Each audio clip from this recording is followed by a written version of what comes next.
हे उद्धव ठाकरे आणि एकनाथ शिंदे एकमेकाशी किती भांडतात, मात्र दिल्लीत एकाच ताटात काला करून जेवतात. एकाची बियर आणि दुसऱ्याचा चकणा.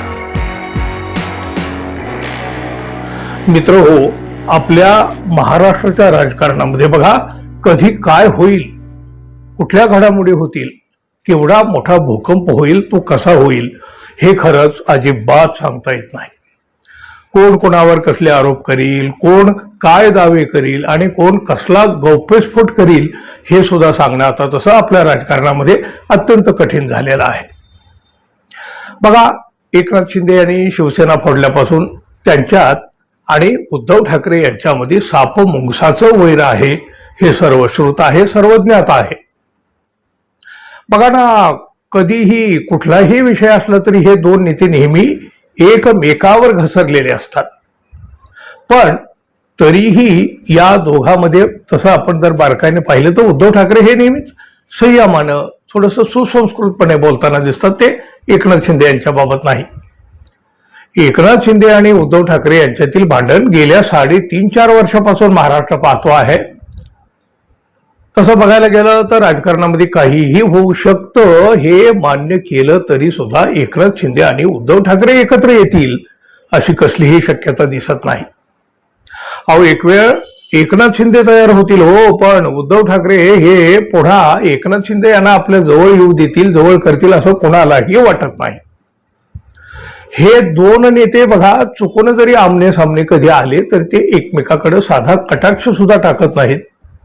पण हे दोन्ही नेते दिल्लीत गेल्यावर मात्र एकत्र असतात असं एक मोठं विधान करून शेतकरी नेते रविकांत तुपकर यांनी राज्याच्या राजकारणामध्ये एक मोठी खळबळ उडवून दिलेली आहे.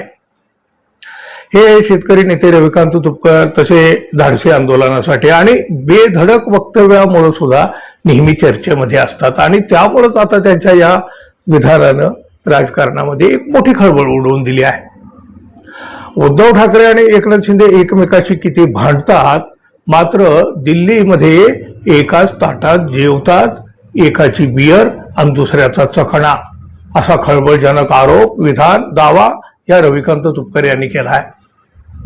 तुपकर काय म्हणाले बघा, सर्वांच्या संघटना असतात, म्हणजे ग्रामसेवकांची जशी संघटना असते, पोलीस पाटलांची संघटना असते, आशा सेविकांची संघटना असते, आज एवढंच काय, सरपंच वेगवेगळ्या पक्षातून निवडून येतात, त्यांचीही एक संघटना आहे. आमदार वेगवेगळ्या पक्षाचे आहेत, मात्र मुंबईत एका ताटात काला करून खातात, मी जवळून पाहिलेलं आहे. हे उद्धव ठाकरे आणि एकनाथ शिंदे एकमेकाशी किती भांडतात, मात्र दिल्लीत एकाच ताटात काला करून जेवतात, एकाची बियर आणि दुसऱ्याचा चकणा. पाहिलं मागच्या आठवड्यामध्ये. तुम्हाला जेवायला गेलेलं चालतं, आम्हाला शेजारच्या घरी गेलेलं चालत नाही का, असं सुद्धा या रविकांत तुपकर यांनी म्हटलेलं आहे.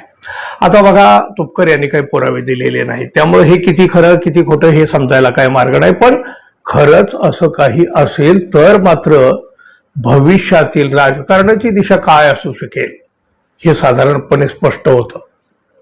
पण तरी सुद्धा बघा, उद्धव ठाकरे आणि एकनाथ शिंदे यांच्यात दिल्लीत अशी काही खलबतं होत असतील, हे तसं न पटण्यासारखं आहे. तुम्हाला काय वाटतं मित्रांनो, तुम्हाला हे पटू शकतं? हे रविकांत तुपकर जे म्हणतायत की एकनाथ शिंदे आणि उद्धव ठाकरे महाराष्ट्रामध्ये भांडतात आणि दिल्लीत जाऊन एका ताटात जेवतात, काय बियर, चकणा वगैरे वगैरे, तसं हे अगदी उघडपणे वरवरपणे पाहिलं तर हे कोणालाही पटणार नाही मित्रांनो. तरी सुद्धा रविकांत तुपकर यांनी केलेला हा दावा तुम्हाला पटतो का? असं घडू शकेल असेल असं तुम्हाला तरी वाटतं का? जरूर सांगा. धन्यवाद. पुन्हा भेटू. नमस्कार.